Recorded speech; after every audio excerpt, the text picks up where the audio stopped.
we need to talk about a few things here. Number one, the 1.7 patch and the Sphere of Influence DLC is now going to be releasing at the end of June, June 24th. We've got an extra month and a half to work with 1.6, so let's make the most of it with what we got. And that means I need to talk about 5 mods that I think are really good for 1.6. So I'm going to update my mod folder in my little JSON in my Discord. So if you want to see it, go to my Discord, go to the Victoria 3 channel, and get my latest JSON for the mods. So I'm going to be having that there. I'll keep the old one pinned so you're not forced to migrate, but take the one with a later date. And that one with a later date is going to include this mod, profiling-based optimization. Rather than change elements of the game, this one takes a look at certain scripts that are running and reduces the frequency at which they run. I notice no negative impact on my games. I notice a good improvement in game speed. This is a strong mod to have, especially if you don't want to change the fundamentals of a game. Of course, I don't mind changing fundamentals of a game, which is why I have the Yeet Pop Fragments mod. You can see in the little animation here, you start off with a whole bunch of religions and cultures that are just really small fragments that moved in. And even though you can consolidate other bits of those fragments together with other mods, they keep them together. This one just says, look, what are the dominant cultures of a state? Make everything go into those dominant cultures. You're not going to wipe them out. It's not going to be like where Bohemia becomes all Czech suddenly, or where Flanders becomes all Flemish. You're still going to have major groups of populations in there. What you're going to miss out are the ones that are like 0.1%, 0.3%, 1.1%, really small fragments. They're going to be absorbed, and the game will run faster for it. With this and the other one, I am really cooking along even in the late game. It's going at a very good clip. I'm very happy for that. So Yeet Pop Fragments goes with the profiling-based optimization. Next up, trade is a big deal in this time period, and I like mods that have a sensible approach to trade. I had a few in the other pack. I'm going with some changes in my trade mods. One of those is to add in trade rework. Now, this will reduce the total number of convoys needed to make it happen. So now smaller nations can have more trade. They don't need as many convoys to make their little trade missions to other countries. That's incredibly good, especially for the small countries. It also benefits the big countries because now they can receive more goods from all other parts of the world. So instead of having to go, oh my gosh, I need 20 units of this, but I'm getting them 5 at a time, and I don't have enough boats for it all. Worry no more. You fewer boats and more efficient trading, it's going to work a lot better.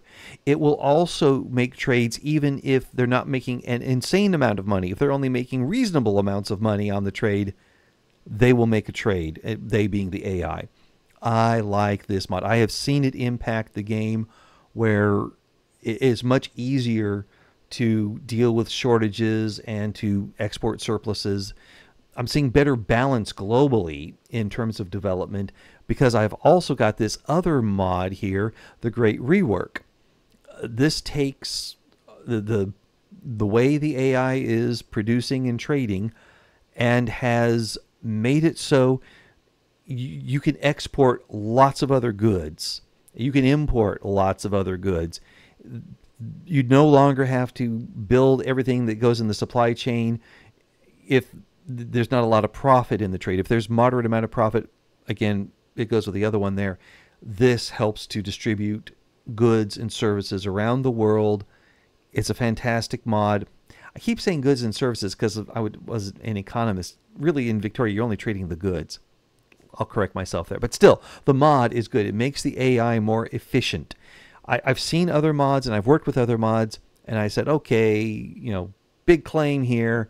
Let's test it out. And I'm very happy with what I got here. So I've taken out the old one that I was using for a trade revision. I'm using this one. This is a very strong mod.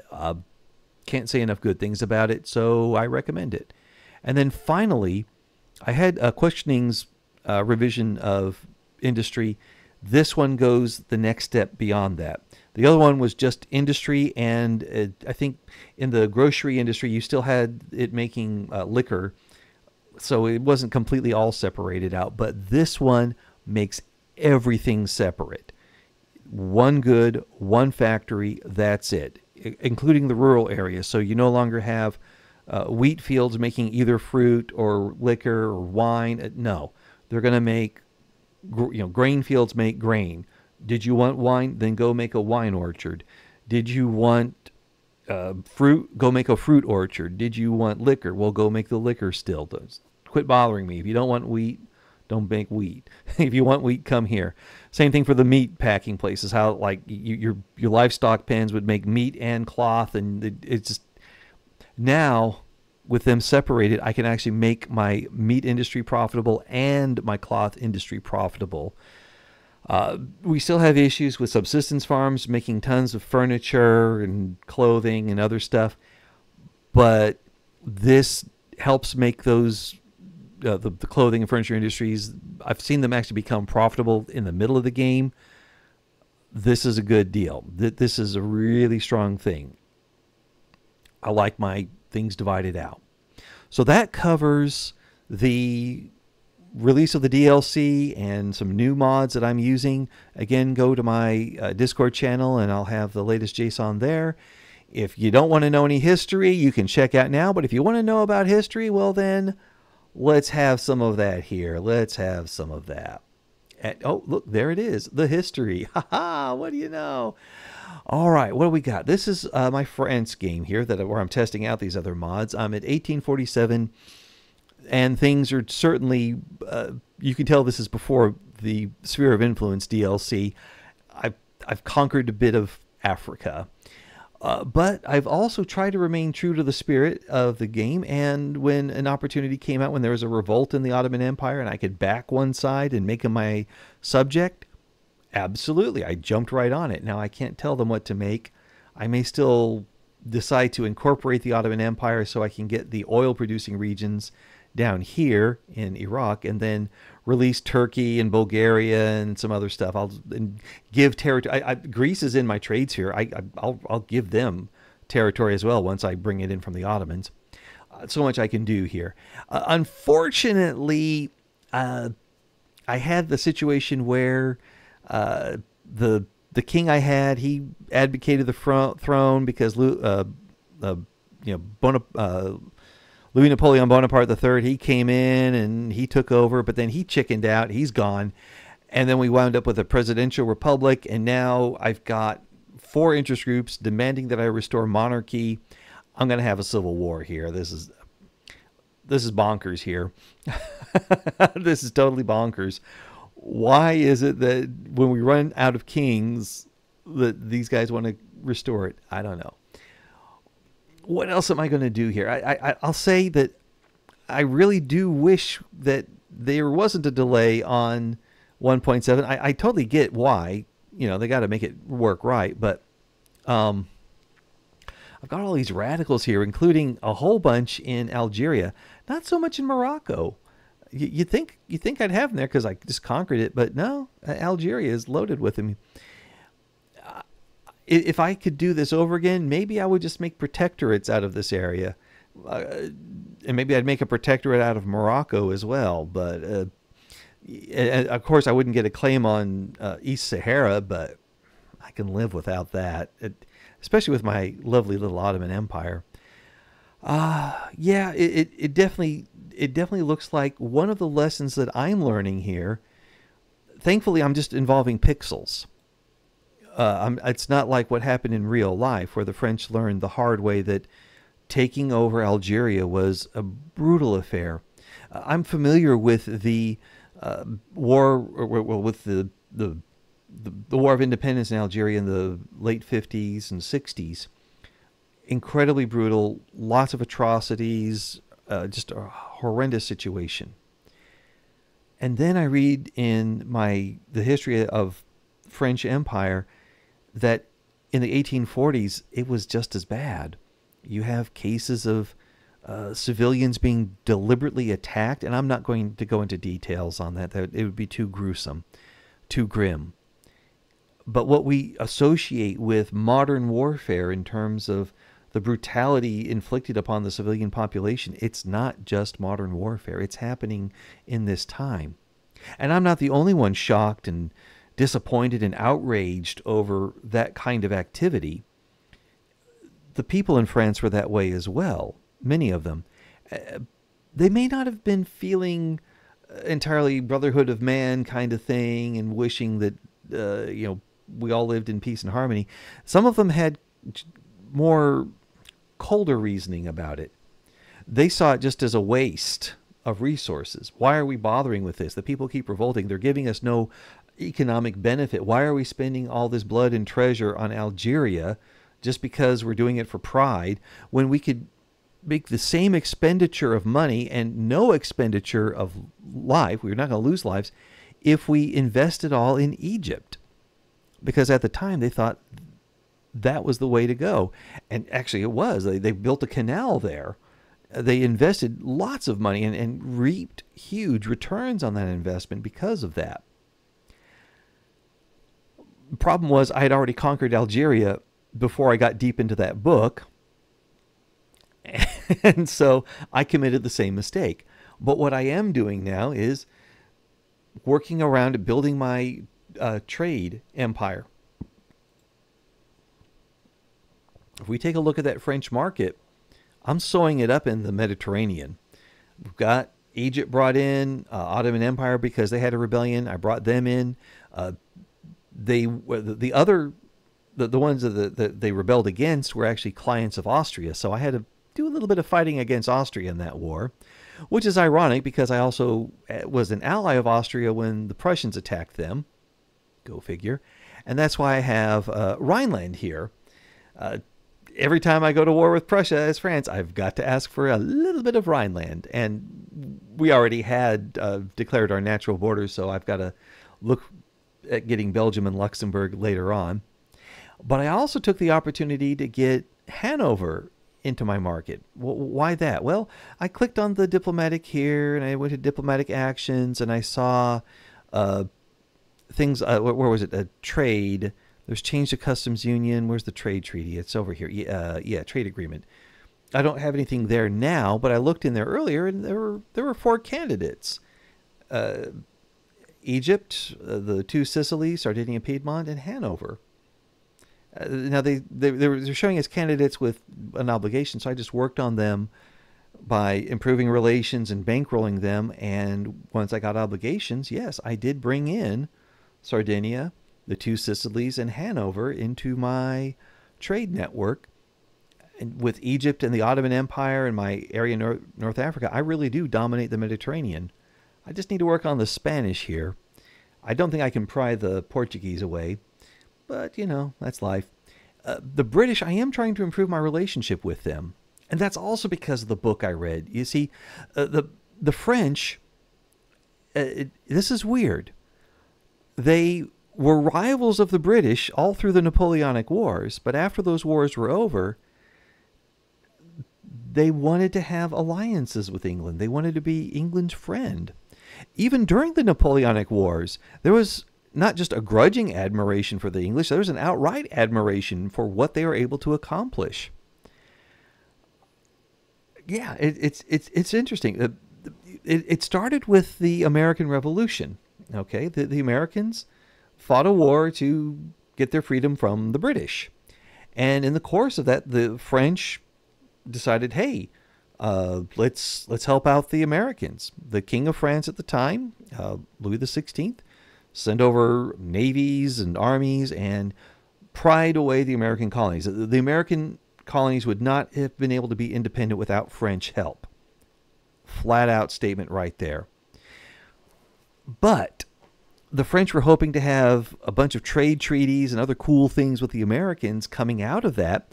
And instead, after they became independent, the Americans expanded their country and began trading with the British almost exclusively. And the French realized the language connection between England and America is too strong. That even though France was a great ally for the Americans in that war, there's certain bonds that cannot be displaced.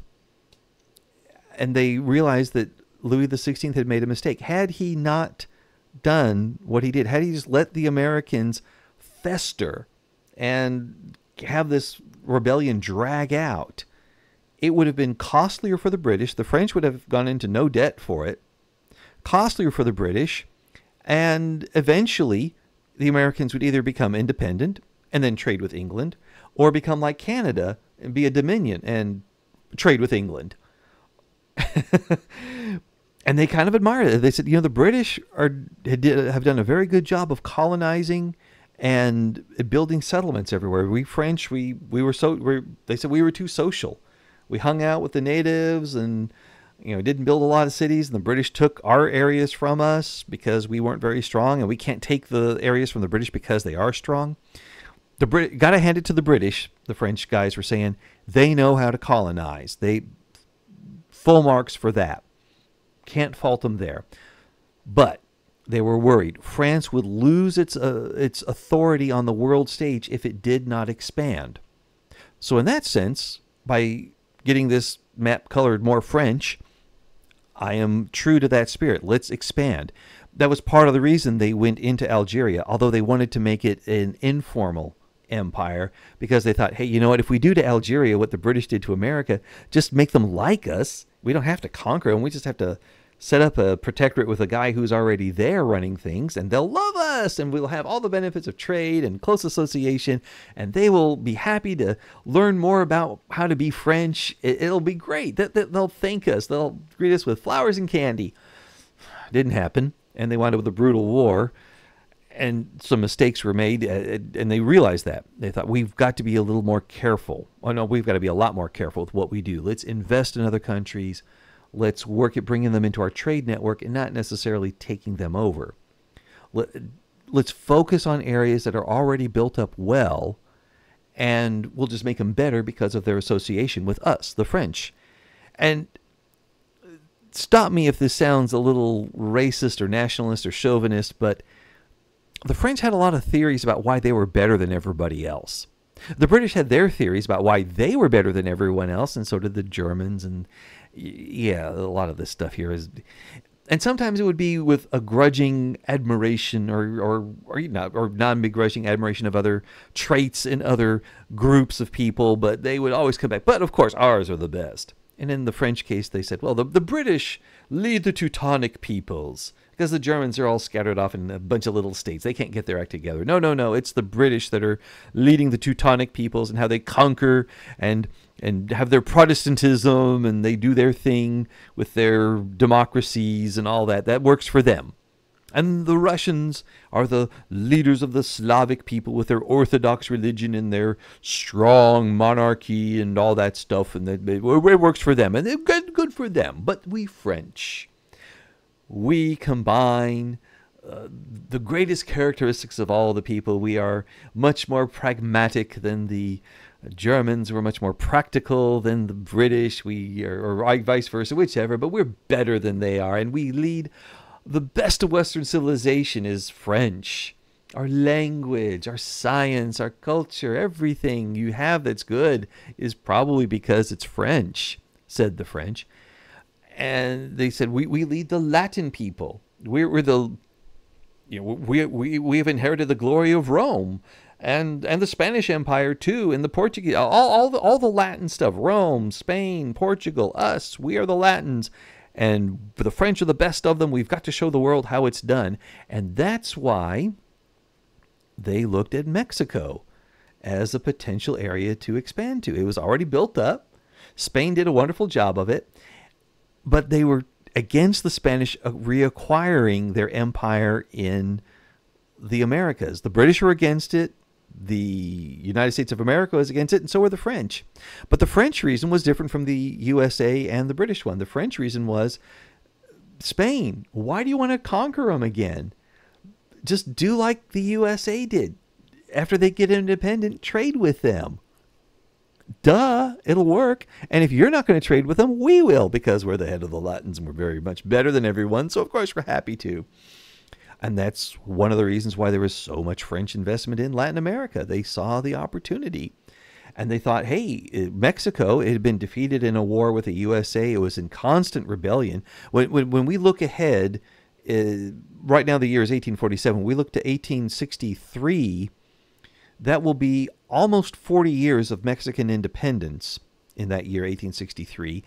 And Mexico had gone through dozens of governments, revolutions, juntas, interventions by other countries, including France and England. And it was a place of turmoil. And the French thought the best thing we could do for them is to invade them, take the money that they owe us because they're defaulting on our debts, but then give them a stable monarchical government. We'll get a Habsburg. The Habsburgs are great at this sort of thing. We'll put him on charge, but the French will be running everything. And because we're French and we're so cultured and everything's awesome with us, we'll make Mexico better. And they'll thank us for it. And actually, as it turned out, they conquered Mexico in 1863 and installed Emperor Maximilian. And the United States was busy with its civil war, so it couldn't respond to them. And the Mexicans responded with a very unhappy attitude. They did not like being conquered for some reason. They did not like being imposed upon by the French and having to pay them their stuff. They did not like that one bit. And I don't blame them because, it's an invasion and all. A very active Mexican rebellion against Maximilian was going on. And when the United States got finished with its civil war, it told the French, you need to go. And they went. And then the Mexicans got rid of Maximilian. And that's why Emperor Louis Napoleon went to Austria to give his condolences on the execution of Maximilian, and the Austrians said, he wouldn't be in that position if it wasn't for you guys thinking you're the best things in sliced French bread. And like, oh, well, of course we are. But yeah, they thought that would work out, and it didn't. But what they did do in other parts of the world without actually taking them over was just work with them financially, buy into their industries. Yes, they dominated them economically, but they didn't have to do it politically. So I'm seeing if that can work here. Even though I don't have the 1.7 DLC, I'm trying to recreate it because I can't wait for it to come out. So I'm trying to do things informally and see how well they work out. And I guess what it'll do is it'll show me, once I get the DLC, how much added value there is, or if there's not added value. Well, I'll be able to get a good comparison with them. But as France right now, I'm going to have this revolution coming up. I'm going to survive it one way or the other. I'll still be France. And when I'm done, what's next? Well, if I want to pick on an already organized nation that's not going to enrage the United States, I could always go for Persia. Yes, if I made Persia my protectorate, oh, what fun I would have. Of course, if I click on interactions, and you can't see this because it's behind my head, but make protectorate would give me 19.4 infamy. Oh, there it is on the side right there. And reduce relations with 12 countries. Ooh, that's a big hit. -10 with the Russian Empire. -10 with the Khedivate of Egypt. And the Ottomans, oh, they don't care because they're my protectorate. But, yeah, Egypt wouldn't like it. I could build them up again. And Russia, they've declared themselves my rival, but I'm working on a relationship with them. I'm already at -18. If I can keep building it up again, I could conceivably take over Persia and make it a protectorate. And, yeah, have some fun with that. Of course, I still can't buy the industries in there. If I want to develop any oil in there, I'd have to develop it myself. But, I can always take it over, build out the industries, and then release it again. Once everything's all built out, we'll see. Yeah, that could be fun. I just got to build up my relationship with Russia, but England doesn't care. And I really need to work on my relationship with England because, like I said, I do admire them. I do want to be working with them rather than against them. And I have an ulterior motive in that. Not only is it the whole lesson of the United States of America, but if England starts to have anything shaky with its colonies and I have good relations with them, I can help out and get transfer state or transfer subject and, get some benefits from there. Yeah, I'd like that. That's why I want to be your friend, England, because, in case you need help, I'm here to help because the French get the best help of all because it's French. Which brings me to another point. In this game, it's kind of fun if you play with an attitude that's very much a booster for the nation you're working with. I kind of like getting into character and thinking I'm going to attack another country, not because it makes because 100% for economic or strategic reasons. Sometimes I'm attacking the Germans because they're ugly and dumb, and I'm French, and I'm beautiful, and they're hating me because I'm beautiful, so I've got to teach them a lesson. And then when I'm playing Prussia, well, of course, I'm attacking the French because they're ugly and dumb, and the Germans are awesome, and we're going to show them a little thing about how to run an army. Yeah, Prussian militarism. If I'm running Russia, I get into that. And one thing that helps with that mood, by the way, is if you get the right composers. You get the right composers from the time period, and you blare them out, and you're having a great time with it. Look them up and get enjoyment that way. But anyway, back to what I'm doing as France. Yeah, I'm probably going to go for Persia next, and maybe also, what's this down here? Brazil. Are they a friend of anybody yet? Let's see here. Oh, they're kind of mad at everyone. What's the relations with Brazil? Oh, yeah, it looks like they hate everybody except Egypt. That could work for me. What about their?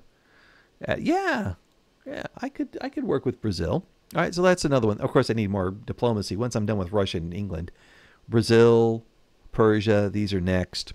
These are good ones. And again, going after the larger areas that have already got some development to them makes sense for me as France, because that's what France was doing historically, and that's what I want to replicate in here. There's some other replications, though, that I won't be able to do in this game simply because it's not the new DLC. But I know in the new DLC we have factions that will say, they're pro the strong nation or anti the strong nation, and some may actually be pro annexation. Okay, what about why would a nation be pro annexation? That just seemed weird to me because, it makes sense in the game terms, but I always feel weird whenever I annex another country or I'm using a mod to force it. And then I've read The Strange Case of the Dominican Republic. All right, so Haiti is the island of Saint-Domingue, and it became independent from France, and then eventually there was the eastern part of the island, which is now Santo Domingo. It broke away in a war with Haiti, and they had a few other wars going on, but eventually Haiti is one side of the island and Santo Domingo is the other side. And Santo Domingo tended to be more conservative and reactionary, and that made it more appealing to Europeans for investment and all. Haiti they didn't invest in because it was a product of a slave rebellion, and there was a lot of racism at the time. There still is a lot of racism in the world, but there was even more back then. And Haiti has suffered tremendously because it was the product of a slave rebellion. There are nations that to this day haven't really forgiven it for that. I digress. Santo Domingo. They became independent from Haiti, and like many small nations do, and I played enough in Victoria 3 to know this is going to happen, it ran up a lot of debts. Okay. Well, because it ran up a lot of debt, it started started asking around other nations, would you please annex us? And they kind of got steered towards the USA. Some of them said, there's that whole Monroe Doctrine. We don't want to, after what France did in Mexico, we don't want to do anything to make the USA angry. So it went to the USA. USA, please annex us. We're a great country. You've got sugar and other stuff and sugar, and it'll be cheap, and you'll love having Dominican sugar in your country. Annex us and take over our debt, please, oh please. And you could you have station your soldiers here too, because having an army is expensive. And we've got to do something, because if we don't have an army, the Haitians are going to attack us. And please. And the USA looked at Santo Domingo and went, ooh, yeah, I'm going to have to disagree with you that you need to be annexed by us. We can help you. We can invest in your country. We can do a lot of things, but we can't take you over because it would be crazy. There's too much instability there. was the reason. So number one, I see this example of a country with an actual pro-annexation lobby, and it was so bad in that country in the eyes of the one that they were trying to get annexed by that they said, no, we don't want you. Please, you want to be annexed for all the wrong reasons. We will have nothing to do with this. So yes, there really are countries that want to be annexed, but just because a country wants to be annexed doesn't mean you have to or you should. Sometimes you stay back and play that informal empire game and work it behind the scenes. And speaking of that, I need to talk also about Cuba. While we're here in the Caribbean, let's talk about the Spanish-American War in 1898. Now, prior to 1898, the USA had been interested in buying Cuba and Puerto Rico several times with Spain, and each time Spain turned them down. They almost got it in the 1890s in some secret negotiations, but just couldn't come to terms. Okay, so Cuba is in flames. It's in rebellion in 1898. The Philippines are also in full rebellion, and the USA sends a battleship into Cuba because there's some stuff going on that they want to investigate, and it explodes in Havana Harbor and sinks, and newspapers owned by William Randolph Hearst in the United States blame everything on the Spanish. And because of that, the USA declares war. Was that really the problem? Hearst didn't know, didn't care. He wanted a war, so he got one. And the USA goes to war with Spain. It attacks in Cuba and the Philippines at the same time. The Spanish forces are not able to withstand the U.S. ones, and the U.S. guys prevail. Okay. So we have 4 major territories coming out of this. I know there's some other ones, but there's 4 major ones. Puerto Rico and Guam, the Philippines, and Cuba.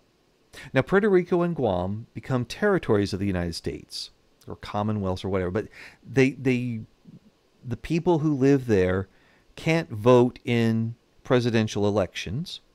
They are citizens, but they can't vote in elections because they're in a territorial kind of situation, and they're not. They can send a delegate to Congress, but it's a non-voting one.